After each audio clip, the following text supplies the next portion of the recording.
The story starts in a scorching desert where a group of boys are digging holes under the blazing sun. Suddenly, a rattlesnake appears. Seeing that snake, one of the boys, who is bored with his life, takes off his shoes and tries to touch it. Then, immediately, he died from that snake bite. The scene shifts to a boy named Stanley Yelnats IV, who is walking along a road when, suddenly, a pair of shoes falls on his head, causing him to fall to the ground. These shoes belong to a famous baseball player and were stolen during a charity event. As Stanley's father is desperately searching for a solution to his smelly feet, Stanley decides to take the shoes home. However, on his way, he was surrounded by police officers who suspected him of the theft. The police take Stanley to his father's house, where their suspicions deepen upon seeing dozens of shoes and a photo of the baseball player in Stanley's room. Considering all these clues, the police officer arrested Stanley and took him to court. Stanley is given two options: go to jail or spend 18 months at Camp Green Lake. Stanley chooses the camp, thinking that maybe all this is happening because of a curse on his family. As their bus travels through a vast desert filled with holes, Stanley sees a businessman standing with a donkey, but then realizes it is just an illusion. At the end of the journey, he arrives at a small town where many boys are wearing prison uniforms. There, Stanley meets the warden's right-hand man, Mr. Sir, a name Stanley finds quite amusing. Stanley explains that his surname, Yelnats, was given to him by his ancestors, who also started the tradition of naming their children Stanley. But Mr. Sir is uninterested and begins explaining the camp rules. There are no clocks or fences, just endless desert without a drop of water, making escape impossible despite the lack of walls or bars. Stanley is given 2 pairs of clothes and a shovel, with which he must dig a 5-foot-deep hole every day, using the shovel to measure its depth. The longer he takes to dig, the longer he will be exposed to the sun. He must also be cautious of rattlesnakes and yellow-spotted lizards, both deadly creatures in the area.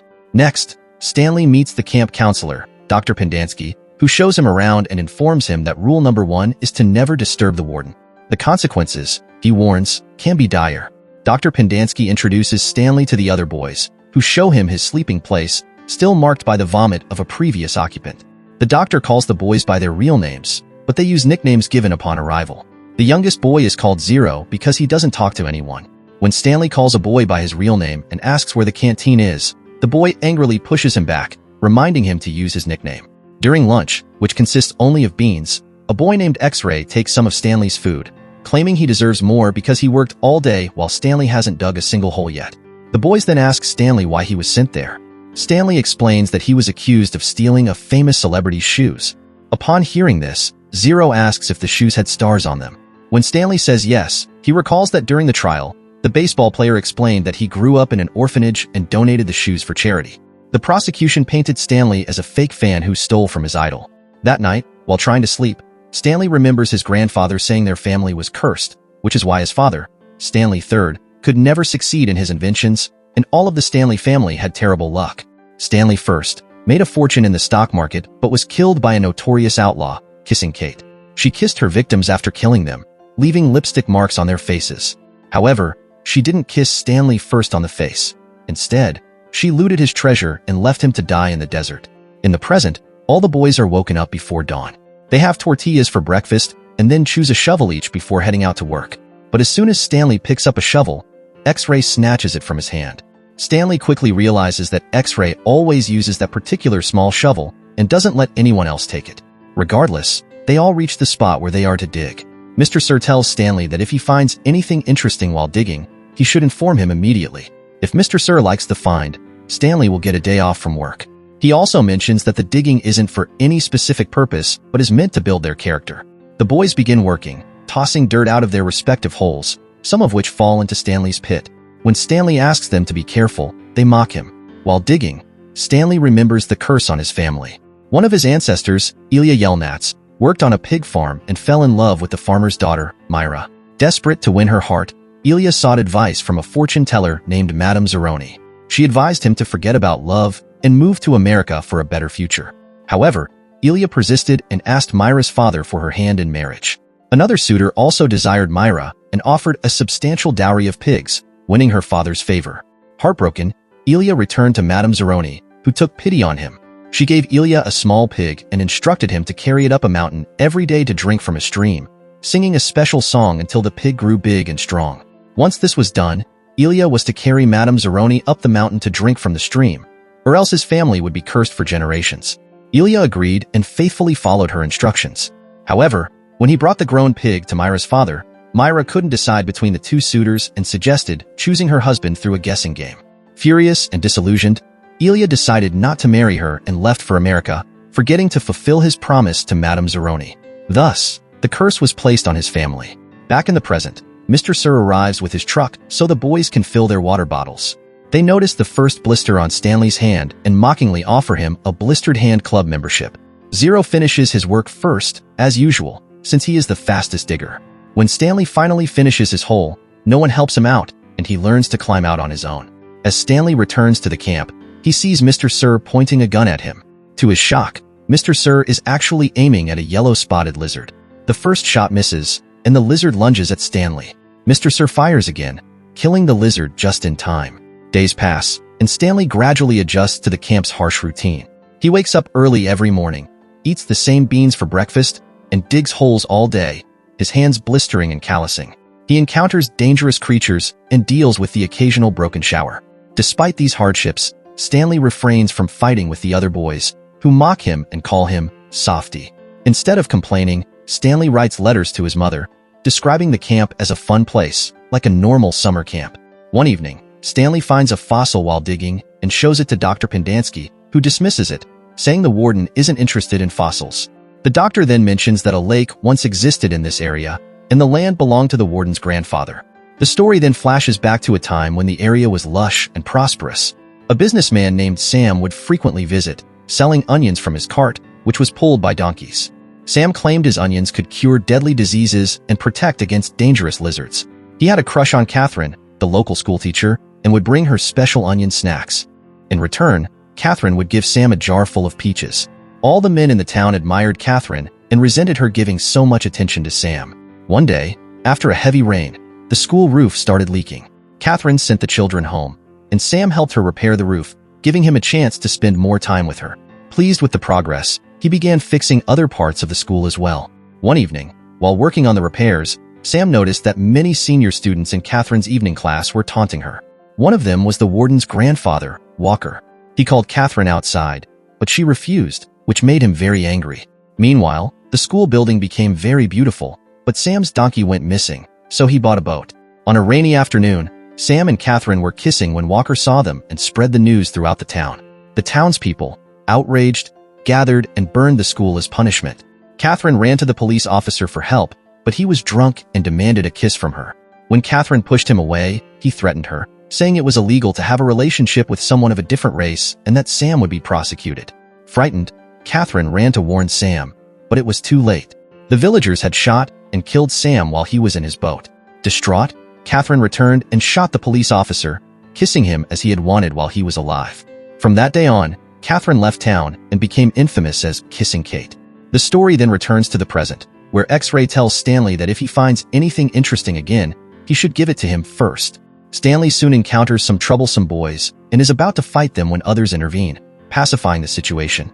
Stanley gains respect among the boys, who start calling him Caveman, and he begins getting a better spot in the water line. Sometime later, Stanley receives a letter from his mother stating that all his father's experiments have failed and they might be evicted from their home. Zero, who is illiterate, is impressed by Stanley's reading of the letter and asks him to teach him how to read and write. Stanley declines, saying he's not a good teacher and is too tired from working all day. The next day, while digging, Stanley finds a small object with KB written on it. The boys speculate that it might be part of a shotgun, but it is too thin. X-Ray takes the item from Stanley and shows it to Mr. Pendansky, who immediately informs the warden. For the first time, the warden, a surprisingly beautiful woman, appears. She is pleased with the find, gives X-Ray a day off, and instructs the boys to dig around X-Ray's hole. They work harder than usual but find nothing more, slowly turning the spot into a tunnel. For the next few days, the boys continue digging the tunnel, but they only find a small dial. Finally, the warden tells them to go back to digging their individual holes as before. The following day, Mr. Sir is filling the boys' water bottles when one of them steals a bag of sunflower seeds from his truck. As soon as Mr. Sir leaves, the boys start passing the seeds around. When Mr. Sir returns and realizes the bag is missing, he turns the truck around and comes back. The boys hurriedly try to hide the seeds, but the bag ends up at Stanley's feet. He tries to bury it in the sand, but Mr. Sir finds it. To protect his friends, Stanley lies and says he stole the seeds. The boys are shocked by Stanley's confession. Mr. Sir drags him to the warden for punishment. Inside her office, Stanley notices posters of kissing Kate. The warden shows Stanley her nail polish, made from rattlesnake venom.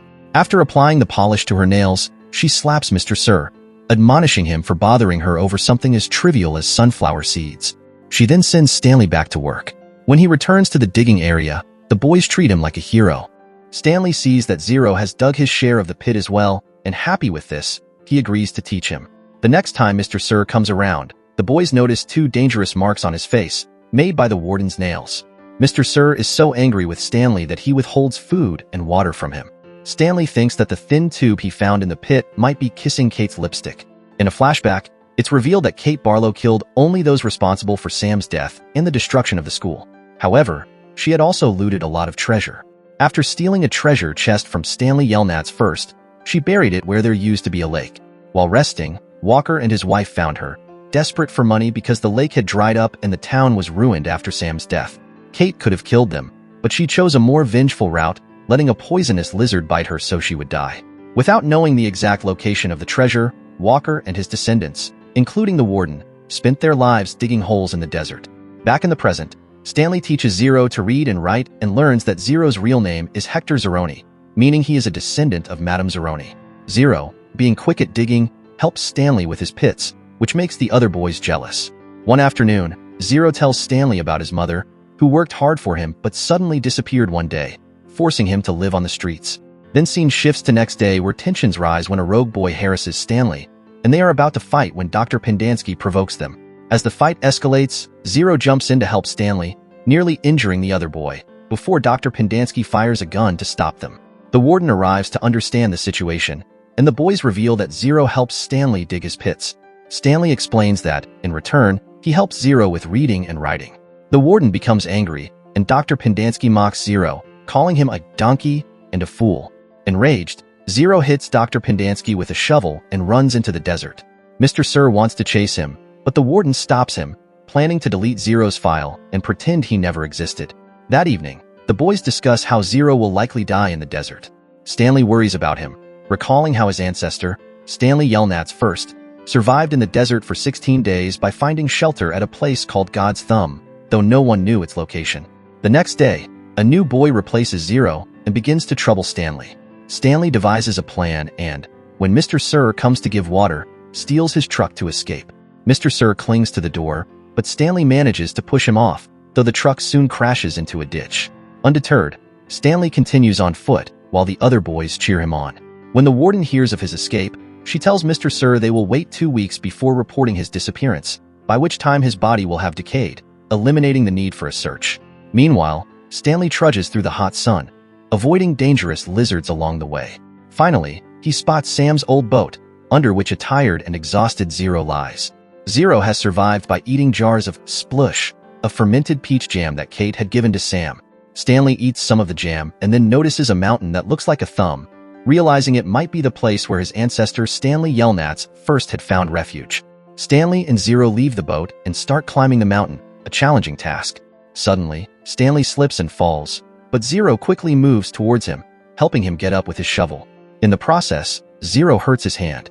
Stanley bandages it, and they continue their ascent, but soon Zero becomes weak and collapses.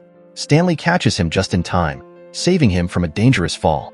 Zero is exhausted and refuses to go further, but Stanley, determined not to give up, carries his friend on his back, much like his ancestor Ilya used to climb the mountain carrying pigs. Slowly, Stanley starts seeing some greenery and notices a small waterfall. Then he spots Sam's onions and wakes Zero. They eat the onions and drink the water to their heart's content. Stanley begins humming the song his family has sung for generations, not realizing it's the same pig song Ilya once sang. By saving the life of Zeroni's descendant, Stanley breaks the family curse, giving Madame Zeroni's soul peace. At the same time, Stanley Yelnats III's invention becomes successful. He creates a formula with a combination of onion and peach that eliminates foot odor, and his family celebrates his success. The next morning, Zero confesses to Stanley that he stole the shoes. He had seen them as donations at the shelter where he lived, unaware of their fame. When the police chased him, he threw the shoes from a bridge, and they landed on Stanley's head. The next day, Zero was caught stealing shoes elsewhere. Stanley, taking it all in stride, says that what was written in their fate has happened, and there's no use dwelling on it. In the next scene, Stanley's lawyer arrives at the camp to secure his release, as the court has found him innocent. The warden, however, turns her away, but the lawyer warns she will return with the police. Meanwhile, Stanley and Zero, after resting, head back to the digging area to find the pit where Stanley discovered the lipstick tube. They locate the pit and start digging, eventually unearthing a treasure chest. At the same time, the warden and Mr. Sir arrive, but a swarm of poisonous lizards surround the boys and the treasure, as if protecting them. The warden hopes the lizards will soon kill the boys, allowing her to claim the treasure. She recounts her childhood, when she used to dig on Christmas Day in hopes of finding the treasure. The next morning, the lizards were still there but had not bitten the boys. The lawyer arrives with the police, and the warden spins a false tale about the boys trying to steal the treasure. However, Zero shows Stanley's name on the chest, proving their innocence. The lawyer secures the treasure chest and prepares to leave with Stanley, but he refuses to go without Zero. The lawyer demands Zero's file, but it's missing. A policeman calls senior officers to investigate, revealing that Mr. Sir is an escaped criminal and Dr. Pendansky is not a real doctor. They are arrested, along with the warden. Suddenly, it starts raining, and the boys dance with joy. A few days later, Stanley and Zero open the treasure chest with their families, finding a fortune and some valuable shares. Stanley's family agrees to give a portion of the treasure to Zero. With the money, Zero hires private detectives who find his mother, leading to a joyful reunion. The government closes the camp, sending the boys for counseling. Stanley and Zero's families become neighbors in a good neighborhood, and their camp friends visit often. Stanley's father's invention achieves tremendous success, and a famous baseball player stars in the advertisement. And so, this amazing movie ends on a joyful note. Thanks for watching.